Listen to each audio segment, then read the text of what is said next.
Okay, welcome to this video where we're going to be having a look at 5 extra topics for the Paper 3 exam.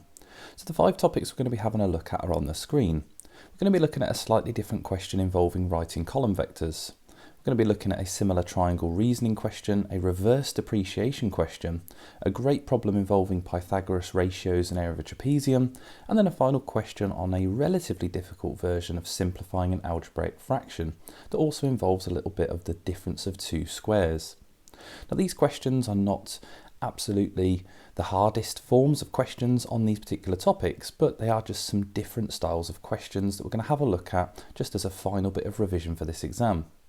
So I hope you find this useful and helpful. If you do, don't forget to like, don't forget to comment, and don't forget to subscribe. But before we get started, I'm just going to show you how you can go about finding any additional topics and videos related to this exam. Okay, so when you're on one of these videos, if you click into the description and you scroll down in the description, you'll see right at the top there, you've got a video with the 5 hardest topics on paper 3. If you scroll down a little bit further, you can download my checklists and practice booklets for this exam. Just below that, you'll have the whole series. Obviously at the moment, this is the first one coming out, so it's not quite filled in yet, but you'll have the whole series of questions that I'm going to be uploading in the lead up to the exam. Just below that, you have the series of exam revision videos. Obviously, we're focusing on paper 3 now, so we're going to be looking at those paper 3 videos for foundation or higher. You can also find those in the playlists.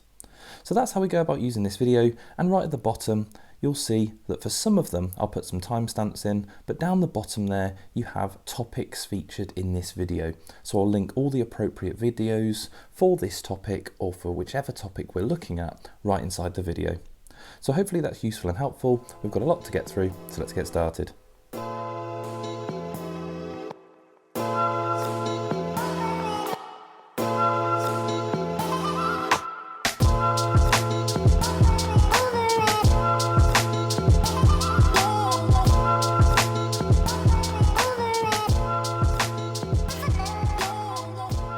Okay, so looking at our first question. Now it says here that point A has coordinates -3, 4, and point A is translated to the point with coordinates -1, -5. Find as a column vector the vector that describes this translation. So this isn't a massively difficult question, but of course we don't have a grid and we can't count those jumps. So we're going to have to look at them as the coordinates and as a numerical movement. So from -3 to 4, how has that done, or how has that moved in terms of a number? Well, -3 on the x-axis to -1 on the x-axis would move to the right, and it would move to the right by 2. So far, it's gone to the right, and it's gone a distance of 2.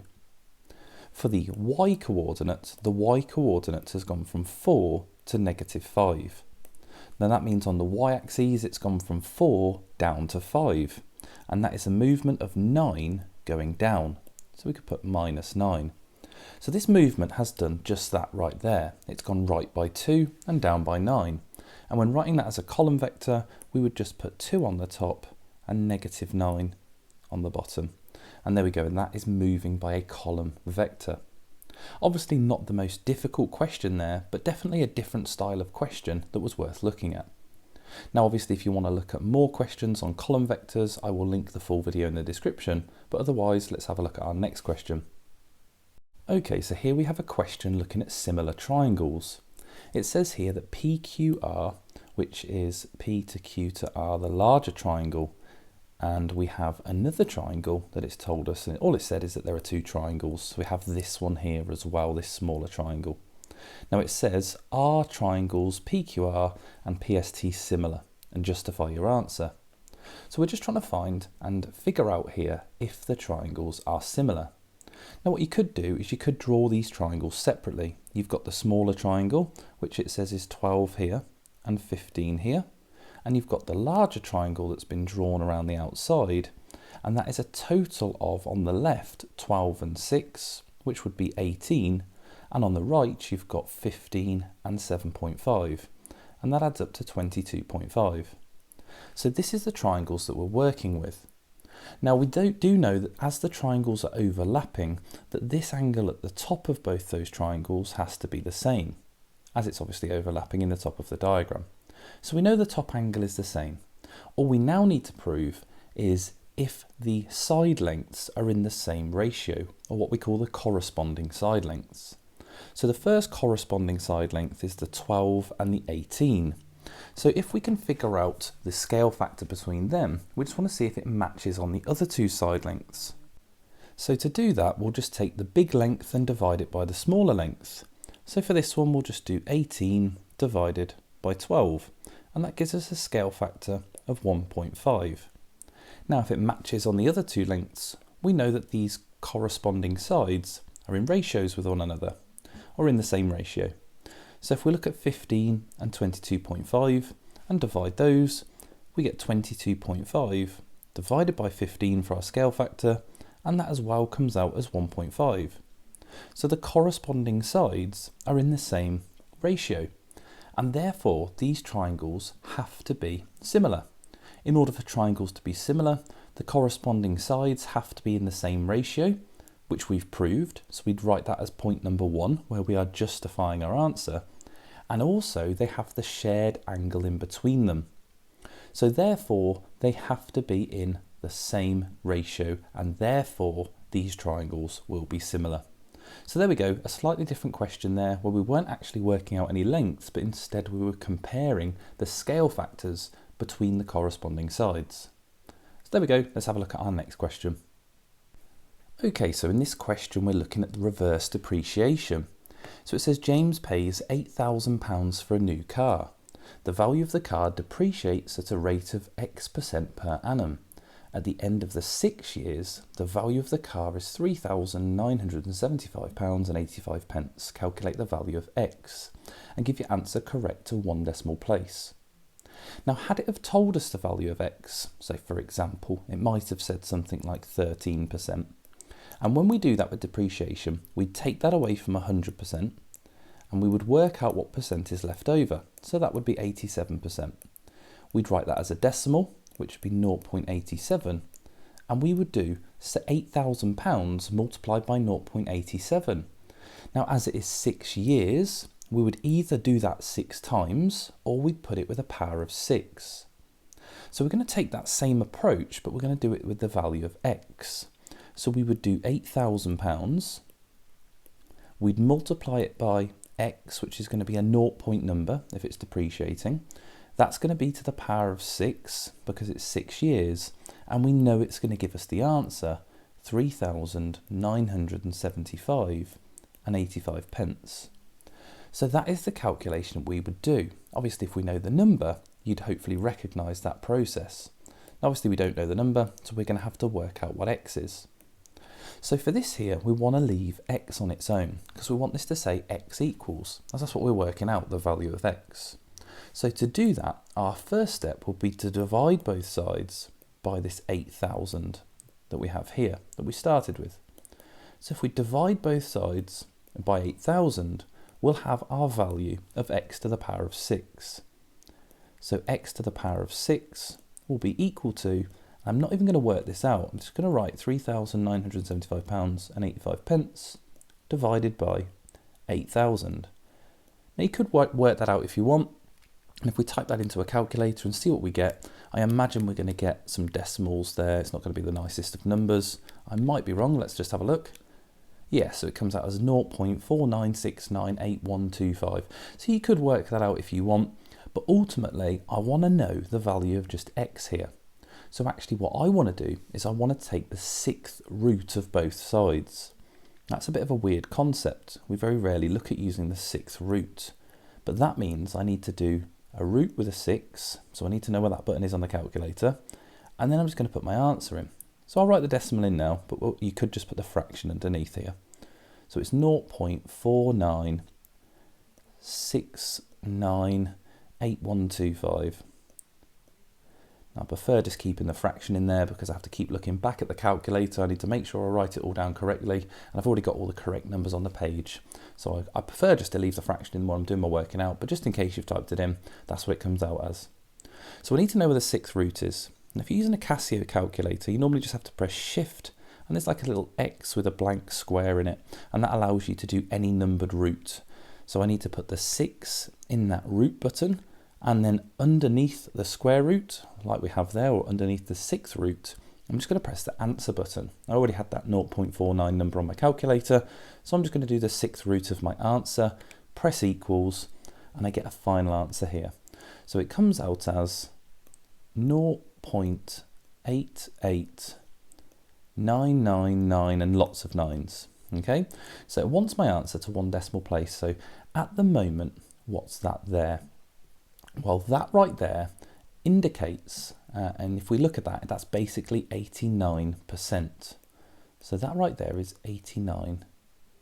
Let's have a look, 89. If we times it by 100 on the calculator, that comes out as 88.999%. So that's 89%. There we go. So if that's 89% that we multiplied by, then what is the actual value of x? Because x was the rate of depreciation, but we're multiplying by 0.89. Now normally, if you think back to what I said at the start, if x was 13% and we took that away from 100%, then that would give us the 87%, which we would write as 0.87. So we're looking at this number right here, and our number is 89. So therefore, the actual depreciation amount would have to be the 100%, take away the 89% we've just worked out, and therefore our depreciation rate, or our value of x, would be 11%. So there we go. We've worked out that this car was getting depreciated by 11% per year, and that would be our final answer. So there we go, that final step there is a little bit of a tricky one, because when you've done all of this working out, you get your decimal, it looks like it's 89%, you probably just throw in 89% down, but you've just got to think very carefully when it's depreciation, and the same would go if it was about interest as well. You'd get a 1 point number, and you'd be looking for those decimals after the 1. In this case it was depreciation, so we're looking for that gap between our percentage and the 100% to indicate what we actually subtracted to get that decimal. So there we go, our answer there is 11%, that is the value of x. And let's have a look at our next question. Okay, so for this question, it says ABCD is a rectangle, and we can see that. It says E is the point on A to D, such that A to E to D is in the ratio 4:3. So that ratio that we're looking at is just here. On the line A to D, we've got A to E, which is the 4, and E to D, which is the 3. So we're going to need to split that in a ratio. It says work out the area of the trapezium BCDE. So the trapezium we're looking at, BCDE, joining it up, is that one just there. So we know because it's a rectangle that we have those two pairs of parallel sides. We've got this one just here and this one just there. It's a four-sided shape, so therefore that is a trapezium. So then we're going to want to work out the area of that. So to get the area of a trapezium, we need the length of the two parallel sides, and we also need the distance between them. Now we already know the distance between them because that's 15. We've got that just at the top of the diagram, just there. So we know that's 15 down the bottom, so we'll label that on. So we need to work out this ratio. So how am I going to get this length just here? Because that's been split up in a ratio, but I don't know the total length. So what I can see is that we have a right-angled triangle. So this right-angled triangle here, we should be able to use Pythagoras for to get that length, as that's a right angle. We've got the hypotenuse and we've got the length of 15. So to work out this length just here, if we use Pythagoras theorem, we would do 17 squared, take away 15 squared, and then square root our answer. So if I work that out on a calculator, 17 squared take away 15 squared comes out as 64. So if the answer is 64, we know that when we square root 64, we get an answer of 8. So that side length just there is going to be 8. So let's just label that in. So that's going to be 8. Now we need to find the length of the other side, or the E to D, this little part just here, because then we'll have the full length of the side of the rectangle. So if we know that part is 8, how do we apply that to the ratio? Well, we know that A to E and E to D is in the ratio 4:3. And we now know that A to E is the number 8.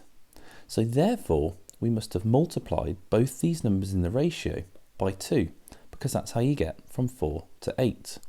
So that 3 will become 6. So this length just here has to be 6. Now we know that this is 8 and this is 6. we have the full length of the width of the rectangle. So B to C on the other side will have to be 8 plus 6, which is 14. So there we go. We now have all the lengths for the trapezium.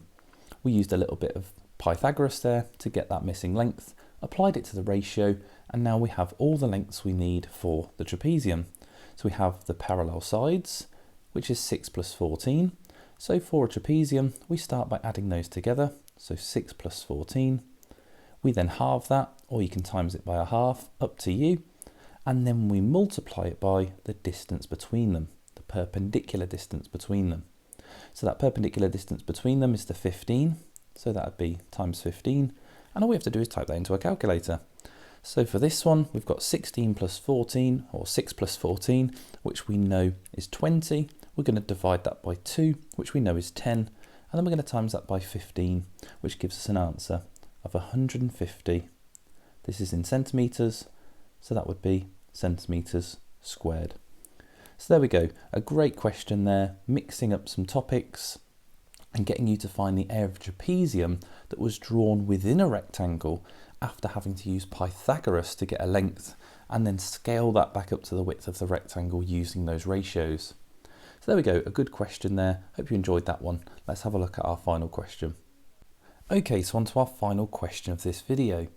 Now here we have an algebraic fraction. We have a quadratic on the top and a strange looking quadratic on the bottom. It says it can be written in the form ax plus b over cx plus d, where a, b, c and d are integers, so whole numbers. Now to simplify an algebraic fraction, we need to actually factorise what's on the top and what's on the bottom. And we have two harder quadratics to factorise. So on the top here, we know it's going to be a double bracket. We know that one of the brackets is going to have 3x in, as it's a 3x squared. So it's going to be 3x and x. We know the factors that can go in the bracket have to be factors of 32. So it could be 1 and 32, it could be 2 and 16, it could be 4 and 8. And are there any others? We can only look at the numbers between 4 and 8. 5 doesn't go into 32, 6 doesn't go into 32, neither does 7. So these are only our factor pairs that we can choose from. So how are we going to make negative 20 in the middle? Well, one of these numbers is going to get multiplied by 3. So we can do a process of elimination. Multiplying the 1 by 3 would give us 3 and 32. We can't make 20 out of that, so we'll cross that one off. Multiply the 2 by 3, that would give you 6 and 16. Quite close to 20, but not exact. And we're definitely not going to multiply the 16 by 3. So we can't do it with those two. So it has to be 4 and 8. If we multiply the 4 by 3, that works because that gives us 12 and 8, which makes 20. So the 4 multiplied by 3, that's going to work. So let's put the 4 in the other bracket to the 3. That would be now multiplied by the 3, and we can put 8 in this bracket. Now we need to make negative 20. So is that going to work?